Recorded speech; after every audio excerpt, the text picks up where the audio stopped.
요한복음 21장 25절 말씀에 보면 우리 한번 띄워줄까요? 요한복음 21장 25절의 말씀에 보면 예수께서 행하신 일이 이 외에도 많으니 만일 낱낱이 기록된다면 이 세상이라도 이 기록된 책을 두기에 부족할 줄 아노라 라는 말씀이 있습니다.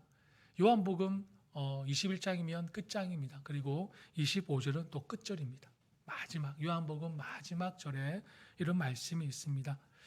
우리 예수님은 이 땅에 계시는 동안 많은 말씀을 가르치셨고 또 많은 일들을 하셨습니다. 예수님께서 행하신 일, 특히 가르치신 일들을 낱낱이 기록한다면 그 기록한 책들을 두기에 부족하다고 말씀하고 계십니다. 그래서 그 가운데 대표적인 말씀과 행적들을 복음서 기자들, 우리가 알고 있는 마태복음, 마가복음, 누가복음, 요한복음, 사복음이라고 하죠. 이 마태, 마가, 누가, 요한, 이 제자들의 배경과 지식 그리고 관점들을 사용하셔서 성령의 감동으로 그 특별한 말씀들을 기록하게 하셨습니다. 그래서 지금 우리들은 그 말씀을 같이 읽고 또 묵상하고 또 듣고 배우고 있는 것입니다. 오늘부터 몇 주간 예수님께서 말씀하신 비유들을 살펴볼 것입니다. 이 비유들이 어떻게 예수님이 오신 목적을 드러내고 그리고 어떤 메시지를 전하는지 살펴보면서 하나님의 뜻을 깨닫고 은혜의 시간을 나누기를 간절히 원합니다. 오늘 함께 읽은 본문의 말씀은 우리가 잘 알고 있는 씨 뿌리는 자의 비유의 말씀입니다. 이 비유는 마가복음에만 있는 것이 아닙니다. 어디에도 있을까요? 여러분 질문 좋아하시지 않습니까? 마가복음 4장에만 있는 것이 아니라 마태복음 13장에도 똑같은 비유의 말씀이 나오고 누가복음 8장에도 이 비유의 말씀이 나옵니다. 그리고 요한복음 몇 장이 나올까요? 몇 장이 나올까요? 요한복음은 없습니다. 마태, 마가, 누가를 우리는 공관복음이라고 합니다. 공관복음. 이렇게 마태, 마가, 누가에 씨 뿌리는 자의 비유가 다 기록되어져 있습니다. 이 비유의 특징이 있다면 예수님께서 친절하게도 이 비유의 해석까지도 같이 주십니다. 오늘 3절에서 9절 말씀은 비유라면 14절에서 20절까지는 해석을 해주시는 말씀입니다. 얼마나 예수님께서 친절하게 씨 뿌리는 자의 비유를 말씀해 주신지 모릅니다. 그리고 또 이 비유의 특징은 여러분 마태복음은 13장에 7대 비유가 나오는데 그거는 천국의 복음의 비유입니다. 그냥 13장에 씨 뿌리는 자의 비유가 기록되어져 있다면 이 씨 뿌리는 자의 비유는 그럼 어떤 말씀을 담고 있는 거죠? 하나님 나라에 대한 복음이 담겨져 있는 비유라는 것을 알 수가 있습니다. 예수님은 이 비유를 가르치시기 전에 먼저 이렇게 말씀하십니다. 3절에 뭐라고 기록하고 있죠? 처음에 3절에 뭐라고 시작합니까? 들으라. 들으라. 헬라어로 아쿠에테라는 단어입니다. 아쿠에테. 현재 명령형입니다. 여러분 이 들으라는 이 단어가 히브리어에도 똑같이 나옵니다. 그게 뭘까요? 히브리어에 들으라. 그죠? 아마 분명히 여러 번 들으셨을 것입니다. 그런데 그것이 뭔지 지금 발견을 못 하시는데 쉐마라고 들어보셨습니까? 쉐마가 들으라라는 뜻입니다. 헬라어로 아쿠에테가 들으라라는 뜻이면 히브리어로는 쉐마. 정확한 뜻은 이스라엘아 들으라라는 뜻입니다. 이 헬라어에서 현재 명령형으로 기록됐다는 것은 계속하여 반복하라는 의미입니다. 곧 이 비유의 말씀은 들어도 되고 그리고 듣지 않아도 되는 선택적 내용이 아니라 반드시 계속하여 듣고 묵상하여 되새겨야 하는 하나님 나라에 관한 핵심적인 교훈의 말씀이라는 것입니다. 들으라. 현재 명령으로 말씀하고 있는 것은 계속해서 읽고 묵상하고 되새겨서 하나님 나라의 복음이 무엇인지, 하나님의 나라가 무엇인지 그것을 깨달아라는 것입니다. 그리고 들으라라는 것은 오늘 선포되는 이 비유의 말씀이 지금 이 시대에 예수님께서 들으라 하실 때에 얼마나 많은 사람들이 모여 있었겠습니까? 비유를 가르치고 계셨으니까요. 많은 사람들이 모여 있습니다. 들으라는 것은 바로 이 선포되는 이 비유의 말씀이 지금 예수님 앞에 앉아 있는 육신의 귀로 듣는 것은 모든 사람들에게 해당되어져 있습니다. 다 들을 수 있지 않습니까? 육신의 귀로. 그러나 이 말씀을 듣고 이해하는 일은 모두가 가능하지 않다라는 것입니다. 영적인 진리를 들을 수 있는 귀가 있는 자, 즉 복음에 대한 관심과 믿음이 있는 자에게만 가능한 일임을 말씀해 주고 있는 것입니다. 여러분 한번 보십시오. 여러분 지금은 말씀을 들으면 하나님의 말씀으로 받아들여지지 않습니까? 그런데 예수를 믿지 않았을 때에 하나님의 말씀을 들으면 어떻습니까? 아무것도 이해가 되지 않습니다. 신기하지 않습니까? 그냥 책을 읽듯이 읽으면 되는 줄 알았는데 우리가 예수를 믿고 말씀을 받아들이는 거랑 예수를 알지 못하고 말씀을 그냥 읽는 거랑은 완전히 차이가 있다는 것입니다. 그러니 육신의 귀로 들을 수 있는 말씀이 아니라 영의 귀로 하나님의 말씀을 듣고 깨달을 수 있다는 것입니다. 그 의미에서 들으라, 아쿠에테라고 말씀하고 있는 것입니다. 오늘 이 시간 우리 모두가 하나님의 나라의 비밀을 듣고 깨닫는 은혜의 시간이 되기를 축복합니다. 예수님은 제자들에게 하나님 나라가 실제로 어떻게 임하는지를 가르쳐 주셨습니다. 자, 예수님의 말씀은 농부가 뿌리는 씨처럼 누구에게나 다 뿌려집니다. 누구에게나 다 뿌려집니다. 예수님이 뿌리는 씨는. 그러나 그 반응은 사람들의 마음의 상태에 따라 다 다르게 나타납니다. 뿌리는 자와 이 땅의 상태에 관한 이 예수님의 비유는 우리가 복음을 전할 때 어떤 이는 받아들이고 어떤 자는 받아들이지 않는 이유가 무엇인지를 오늘 말씀을 통해 가르쳐주고 있습니다. 그럼 먼저 우리 4절과 15절 말씀을 볼까요? 우리 다음 PPT로 넘기게 4절과 15절. 자, 4절 말씀에 뿌릴새 들어는 길가에 떨어짐에 새들이 와서 먹어버렸고 라고 되어 있습니다. 그리고 그 해석이 뭐라고 되어 있죠? 15절 말씀이 길가에 뿌려졌다는 것은 이들을 가르킴이니 곧 말씀을 들었을 때에 사탄이 즉시 와서 아니 그냥 오면 될 텐데 즉시 와요. 또 이것도 참 사탄이 즉시 와서 그들에게 뿌려진 말씀을 빼앗는 것이요. 씨를 뿌리는 자가 누구입니까? 예수님을 상징합니다. 그죠? 그러면 뿌려진 씨가 뭡니까? 예수님의 입에서 나온 하나님의 말씀, 바로 하나님의 나라, 천국에 대한 복음입니다. 예수님께서 전한 말씀들이 어떤 이에게는 열매를 맺고 어떤 이에게는 열매를 맺지 못합니다. 길가에 떨어진 씨의 운명을 여러분 한번 상상해 보십시오. 길가에 떨어진 씨의 운명.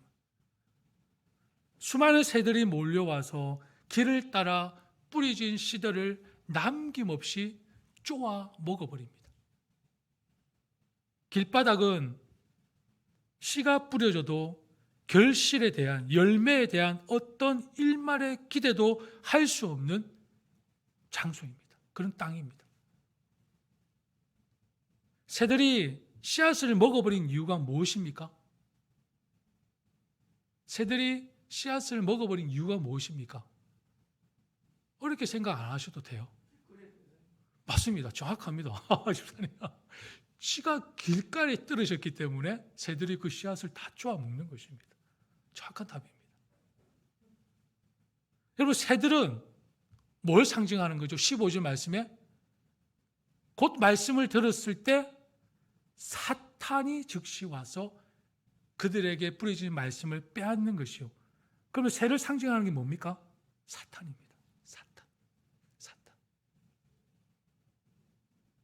그럼 씨가 먹혀버린 1차적인 책임은 누구에게 있는 것입니까? 사탄입니까? 나에게 있는 것입니까? 헷갈리십니까? 씨가 먹혀버린 1차적인 책임이 누구한테 있죠? 사탄에게 있는 것입니까? 나에게 있는 것입니까? 나에게 있는 것이죠. 굳은 마음, 길가 같은 마음. 길가 같은 마음에 씨가 뿌려지니 누가 즉시 옵니까? 사탄이 즉시 오죠. 바로 쪼아 먹어버리죠. 말씀이 들어가지 못하도록.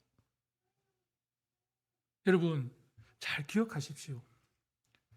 믿음의 기회가 주어진다고 해서 모두 다 결과가 보장되는 것이 아닙니다. 복음의 선포를 듣는다고 해서 하나님의 나라를 다 소유하는 것이 아닙니다. 왜냐하면 사람들에게는 자기 마음을 굳게 하는 자유가 있기 때문입니다. 여러분의 마음을 닫을 자유가 여러분에게 있습니다. 여러분의 마음을 열 자유도 여러분에게 있습니다. 사람들에게는 그 마음을 굳게 하는 자유가 있기 때문입니다. 그것이 환경이 될 수 있겠죠. 그것이 배경이 될 수도 있겠죠. 그것이 관계가 될 수도 있겠죠. 세상에 뭐가 될 수 있습니다. 내 마음을 닫게 하는 것이. 동일한 하나님의 말씀을 들어도 듣는 자의 마음이 열려있지 않으면 금방 악한 영이, 사탄이 그 말씀을 가져가 버려서 깨닫지 못하게 합니다. 이해하지 못하게 한다는 것입니다.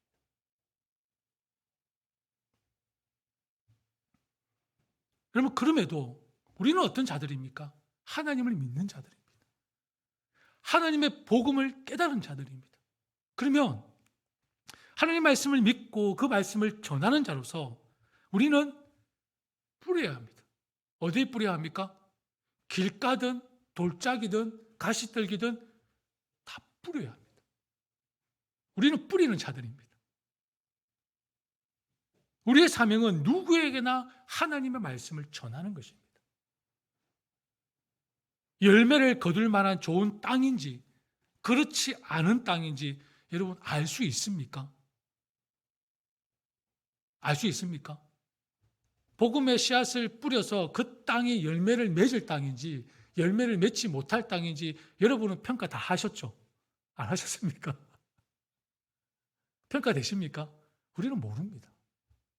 우리는 모릅니다. 척박해 보이는 땅이라 해도 여러분 하나님께서 만지시면 성령께서 역사하시면 그 땅은 열매를 맺는 것입니다.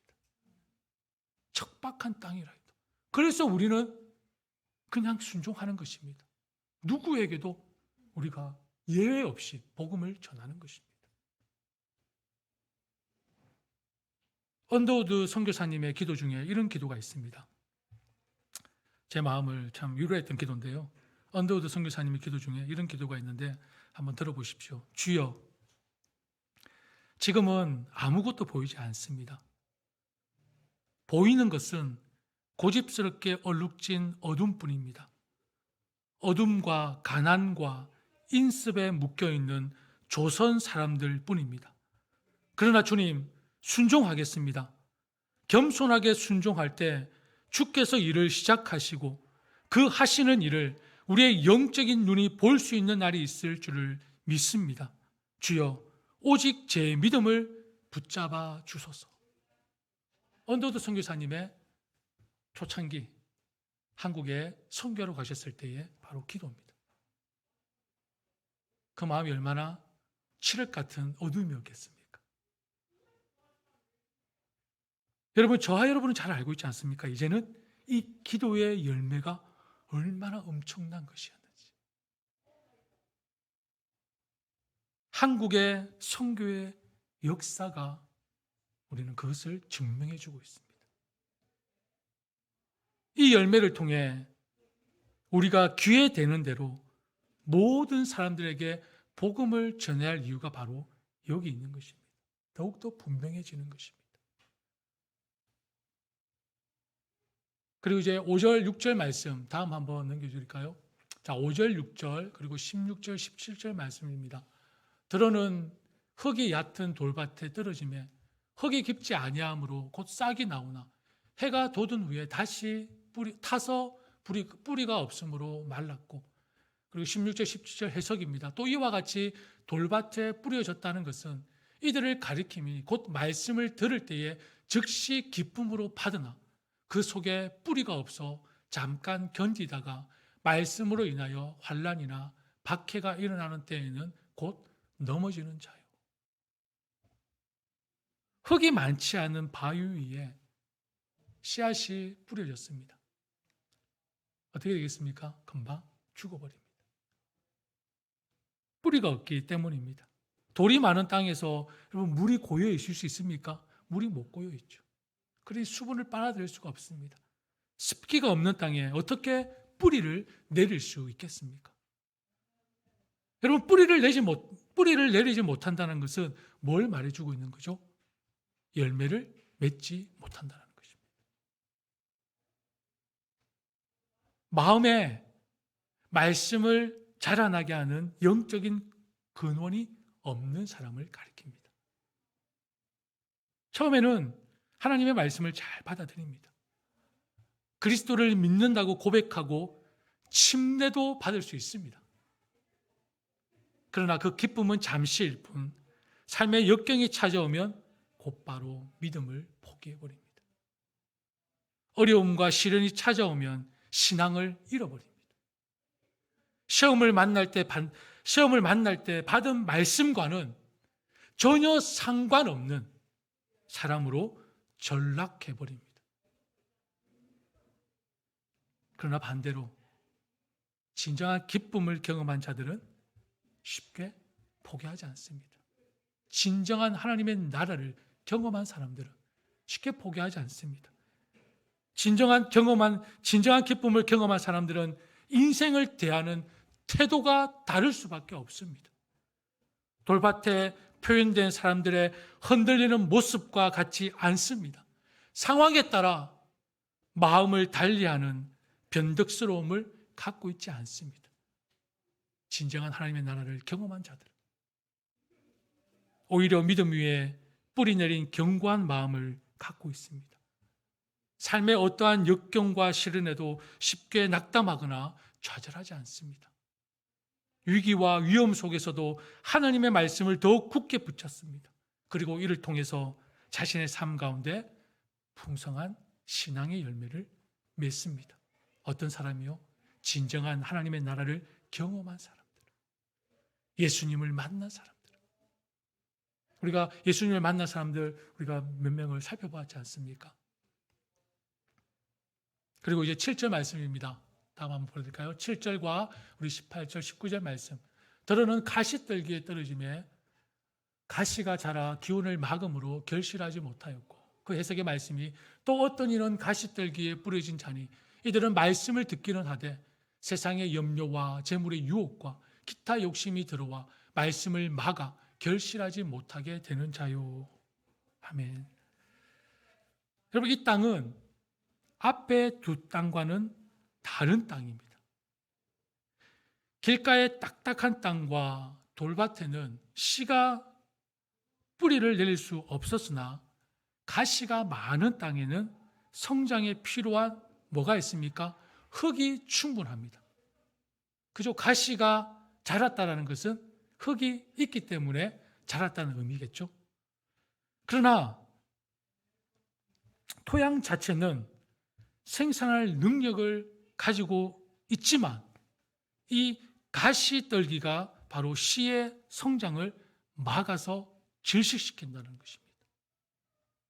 다른 밭과 마찬가지로 결국 이 씨도 어떻게 되는 것입니까?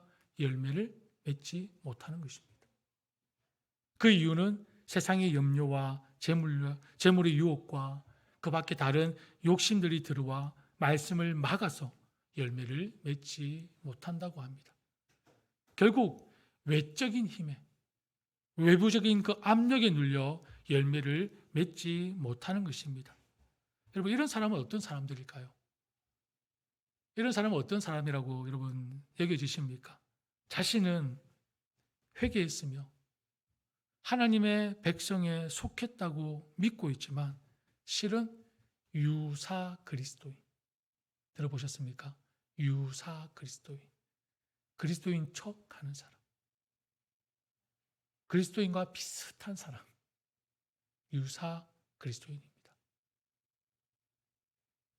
이들은 하나님을 사랑하기보다 다른 것들에 가치를 두고 의미를 부여하며 다른 것들을 더 사랑함으로 하나님 나라의 열매를 맺지 못하는 것입니다. 자기 십자가를 지고 가라는 소명에 응할 믿음이 없는 자들입니다. 오직 세상을 향한 갈망만 가득한 것입니다. 예수님보다.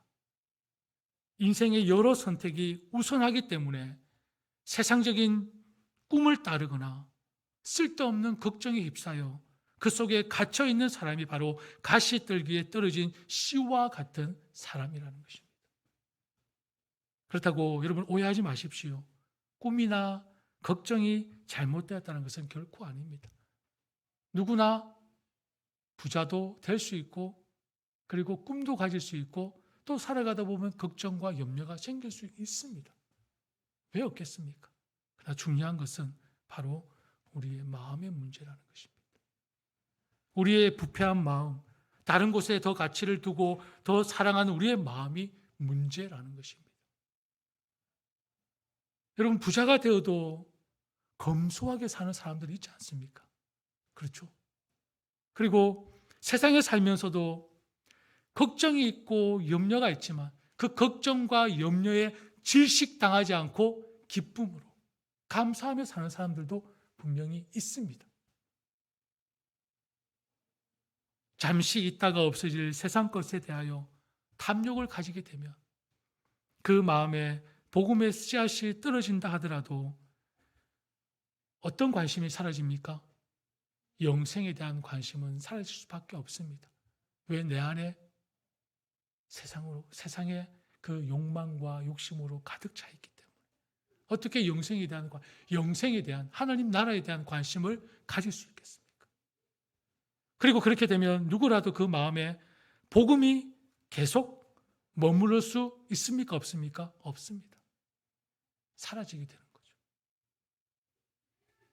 사랑하는 여러분, 지금까지 살펴본 여러 가지 마음의 밭을 볼 때 우리에게 원하시는 하나님의 뜻이 무엇일까요? 하나님께서 원하시는 것은 무엇일까요? 우리의 신앙생활이 얼마나 오래되었는가를 원하실까요? 아닐 것입니다. 우리가 얼만큼 자랐는가를 보기를 원하실까요? 그것도 아닐 것입니다. 그럼 우리는 성경의 지식을 얼마나 많이 알고 있는가? 얼마나 많이 기도했는가를 보기를 원하실까요? 혹시 그렇게 생각하시는 분이 계십니까? 그것도 아닐 것입니다. 그럼 하나님께서 우리에게 원하시는 것은 무엇일까요? 열매라는 것입니다. 열매. 하나님은 우리의 신앙의 열매를 원하신다는 것입니다. 하나님께서 우리에게 뿌리신 말씀의 씨앗이 우리의 인격과 우리의 삶 속에서 열매를 맺을 때 하나님은 그런 사람을 좋은 신앙이라고, 착하고 충성된 종이라고 인정해 주신다는 것입니다. 어떤 사람요? 열매를 맺을 때. 마가복음 3장 10절 말씀을 같이 한번 읽어볼까요? 시작. 도끼를 이미 나무 뿌리에 갖다 놓았으니 좋은 열매를 맺지 않는 나무는 다 찍어서 불 속에 던지실 것이다. 여러분, 이 말씀을 들을 때에 두렵습니까? 경고의 말씀으로 들리십니까? 말씀을 못 받았거나 말씀의 뿌리를 내지 못한 사람들을 우리는 구원받았다고 인정할 수 없습니다. 그렇죠? 그것처럼 열매를 맺지 못한 사람들도 구원받은 것으로 인정할 수 있습니까? 없습니까? 없습니다. 3장 10절 말씀.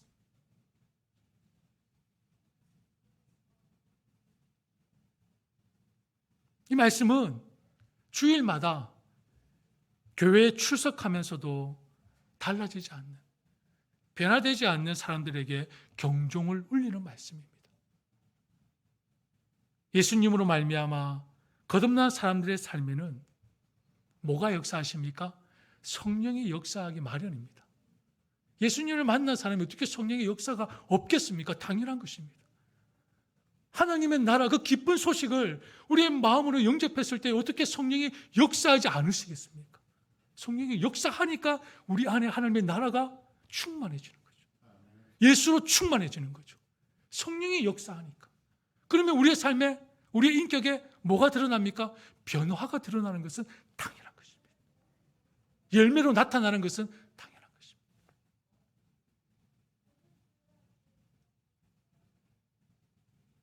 열매가 없다면 거듭난 것이 아닙니다. 거듭나지 않았다면 구원도 없습니다. 사랑하는 여러분, 우리의 행위가 아닌 하나님의 은혜로 구원을 받았다면 이제는 삶으로 그것을 증명하시기를 바랍니다. 오늘 자신을 구별해서 주님께 나를 온전히 드리시는 삶이 되시기를 바랍니다. 가시 때문에 자라지 못하는 씨처럼 되지 마시고 생명 다하는 그날까지 예수님을 닮아가려는 열정으로 열매 맺는 삶이 되시기를 축복합니다. 우리 8절 말씀과 20절 말씀, 마지막 말씀을 한번 살펴볼까요? 8절입니다. 더러는 좋은 땅에 떨어짐에 자라 무성하여 결실하였으니 30배나 60배나 100배가 되었느니라 하시고, 20절 말씀의 해석입니다. 좋은 땅에 뿌려졌다는 것은 곧 말씀을 듣고 받아 30배나 60배나 100배의 결실을 하는 자니라. 아멘. 여러분, 신앙생활을 하다 보면 열정적으로 예수 그리스도를 믿다 보면 때로는 실망하고 좌절하기도 합니다. 우리는 완전하지 않습니다. 우리는 완벽하지 않습니다. 하다 보면 실수도 하게 되고 또 때로는 어려움도 만나게 되고 때로는 시험도 받을 수 있습니다. 복음을 열심히 전했는데도 열매가 보이지 않으면 내 마음에 뭐가 생길까요? 의심이 생깁니다. 의구심이 생깁니다. 낙담합니다. 내가 뭔가 잘못하고 있나? 방법과 방향이 잘못되었나? 내가 뭔가를 놓치고 있나? 왜? 왜라는 단어가 계속 내 마음에 맴돕니다.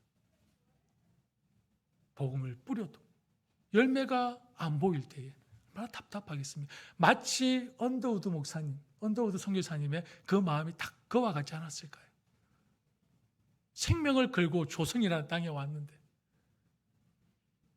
이 척박한 땅에 아무리 뿌려도 열매가 안 보입니다. 그때 그 마음이 낙심이 되지 않았겠습니까? 내가 뭔가 잘못하고 있나? 방향이 틀린가? 방법이 틀린가? 뭘 놓치고 있는가? 왜라는 단어들이 내 마음에 맴돌 것입니다. 예수님은 이런 마음에 대답하십니다. 굳은 땅, 돌밭이나 가시밭에 씨를 뿌렸을 때는 수확을 얻지 못했지만 똑같은 씨를 좋은 땅에 뿌리면 놀랍도록 많은 열매를 얻게 된다고 말씀하고 있습니다. 이 말씀은 씨를 뿌릴 때 어떻게 하라고요? 낙심하지 말라는 것입니다. 좌절하지 말라는 것입니다. 마가는 8절 말씀에 보면 30배, 60배, 100배로 표현하고 있습니다. 그럼 마태복음은 어떻게 표현할까요? 100배, 60배, 30배로 표현하고 있습니다. 마태복음은 100배를 강조하기 위해서 100을 앞에 두었습니다. 마가복음은 30배, 60배, 100배는 뭐죠? 점점점 증강이라고 하죠. 점강을 표현하고 있는 것입니다. 점점 풍성해질 하나님의 나라의 그 풍요로움을 강조하고 있습니다. 마가복음. 좋은 밭이 맺는 열매를 각각 다양한 방법으로 표현하였지만 중요한 것은 하나님의 말씀을 듣고 열매를 맺어야 한다는 것입니다. 여러분 20절 말씀을 한번 유심히 보십시오. 좋은 땅에 뿌려졌다는 것은 곧 말씀을 듣고 받아 30배, 60배, 100배의 결실을 하는 자니라. 유심히 보니까 뭔가 발견되지 않으세요? 다른 밭과는 다르게 다른 것이 하나 있습니다. 뭘까요? 바다. 말씀을 듣고 바다라는 단어입니다. 여러분 말씀을 들음에 있어서는 길가 15절 말씀에 말씀을 들었을 때 돌밭, 말씀을 들을 때에 가시떨기, 말씀을 듣기는 하되 말씀을 듣는 것은 다 동일합니다.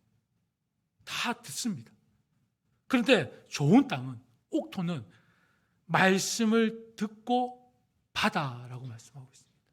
바다. 듣는 것만 가지고는 좋은 땅이 될 수 없다는 것입니다. 받아들여야 합니다. 이 바다라는 헬라어 원어를 풀어보면 인정하다, 환영하다, 진심으로 받아들이라는 뜻을 갖고 있습니다. 인정하고 환영, 웰컴이죠. 복음은 듣는 데서 그치는 것이 아니라 그 진리를 인정하고 깊이 받아들여야 한다는 것입니다. 하나님의 말씀을 생명처럼 여기고 결코 버리지 않는 자만이 좋은 땅이며 열매를 맺을 수 있다라는 것입니다. 사랑하는 여러분, 열매 맺는 신앙인이 되시기를 원하십니까? 아멘 안 하신 분들은 별로 관심이 없으십니까? 아직 하나님 나라에 대한 관심이 없으십니까? 다시 한번 여쭤볼까요? 여러분은 열매 맺는 신앙인이 되시기를 원하십니까? 아멘. 그러면 하나님의 말씀을 가까이 하십시오. 하나님의 말씀을 가까이 하시고 그리고 그 말씀에 온전히 순종하고 복종하십시오. 우리가 그리스도인임을 나타내는 확실한 비결은 뭘까요? 신앙의 열매를 맺는 것입니다. 하나님 그것을 원하십니다. 교회 나와서 예배드리고 기도하고 찬양으로서 끝나는 것이 아니라 하나님이 우리에게 진정 원하시는 것은 이 예배를 통해 말씀을 통해 찬양을 통해 교제를 통해 어떻게 하라고요? 열매를 맺으라는 것입니다. 어떤 열매? 복음의 열매를. 여러분 나무가 좋고 나쁨이 무엇으로 가려집니까? 열매로 가려지지 않습니까? 열매로. 우리 생활 속에 나타나는 열매에 따라 그 사람이 진정한 그리스도인인지 아니면 유사 그리스도인인지 가려지지 않겠습니까? 그러니 하나님이 기쁘시게 하는 열매들을 풍성히 맺으셔서 하나님께 인정받고 칭찬받는 그런 진정한 그리스도이기를 바랍니다. 농부가 포도나무를 심고 거름을 주며 돌보는 이유가 무엇입니까? 땅을 경작하고 씨를 뿌리고 물을 뿌리고 그리고 기다리는 이유가 무엇입니까? 열매를 맺기 위함이지 않습니까? 그러면 열매를 맺지 않으면 그 농부의 마음은 어떻습니까? 속상하죠. 열매를 맺기 위해서 그렇게 땅을 갈고 씨를 뿌리고 물을 뿌렸는데 열매를 얻지 못하면 얼마나 그 마음이 속상하겠습니까? 여러분 하나님의 마음이 이해가 되십니까? 하나님의 마음이 하나님의 그 말씀을 다 뿌렸는데 열매를 거두기 위해서 뿌렸는데 열매가 없으면 하나님 마음이 얼마나 속상하겠습니까? 바로 하나님 마음이 이와 같다는 것입니다. 말씀을 정리하겠습니다. 여러분 옥토밭이 되기를 원하십니까? 좋은 땅이 되기를 원하십니까? 어떻게 하시겠습니까?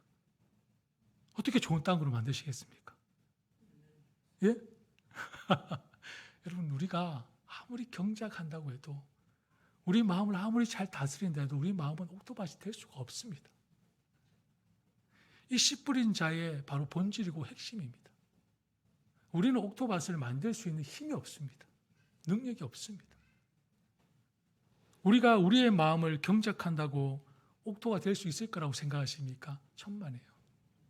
얼마나 많은 공격들이 있는 줄 아십니까?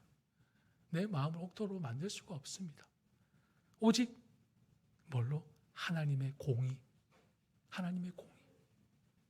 예수 그리스도의 십자가와 부활로 다시 오실 그 예수님을 우리의 심령에 채워지지 않으면 결코 좋은 땅이 될 수 없으며 열매를 맺을 수가 없습니다. 이게 옥토가 되는 비결입니다.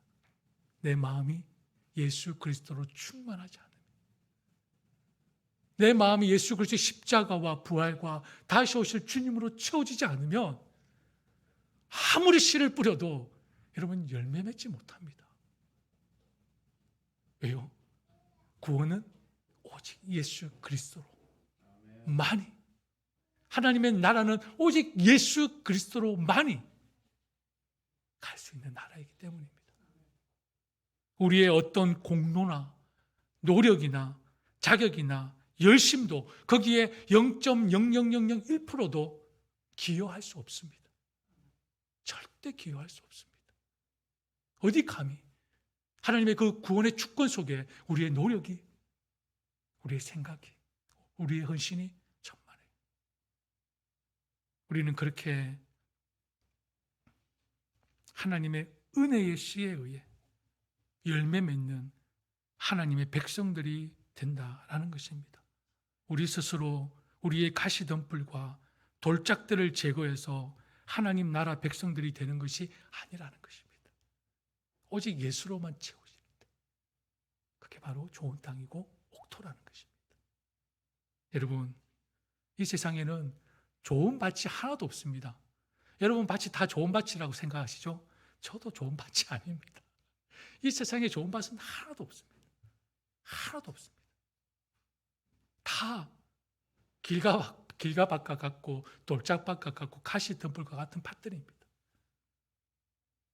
그러나 그 밭이 하나님께서 만지시면, 예수 그리스도께서 그 십자가와 부활과 그 다시 오실 재림으로 우리의 심령을 가득 채우면 그 밭은 바로 좋은 땅이 되는 것입니다.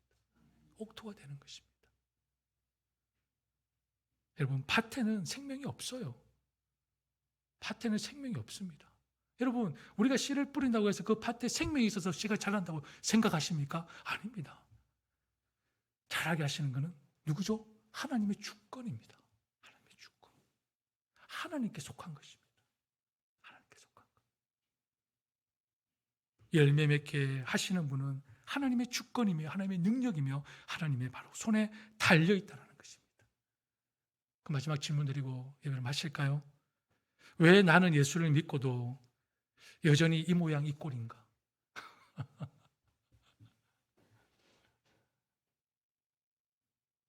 마지막을 조금 웃으면서 장식하려고 했지만 그래도 이 말에는 여러분 정말 깊은 뜻이 있습니다. 오랜 신앙생활이 중요한 것이 아니라, 내가 얼마나 많은 헌금을 바친 것이 중요한 것이 아니라, 내가 얼마나 많이 수고하고 헌신한 것이 중요한 것이 아니라, 정말 내 삶에 열매가 있는가, 하나님이 기뻐하시는 열매가 있는가. 사랑하는 여러분, 열매를 맺으십시오. 열매를 맺으시기를 바랍니다. 이를 위해서 하나님의 말씀을 듣고 받는 일에 열심을 다하는 저와 여러분이 되기를 축복합니다. 우리 함께 찬양하겠습니다.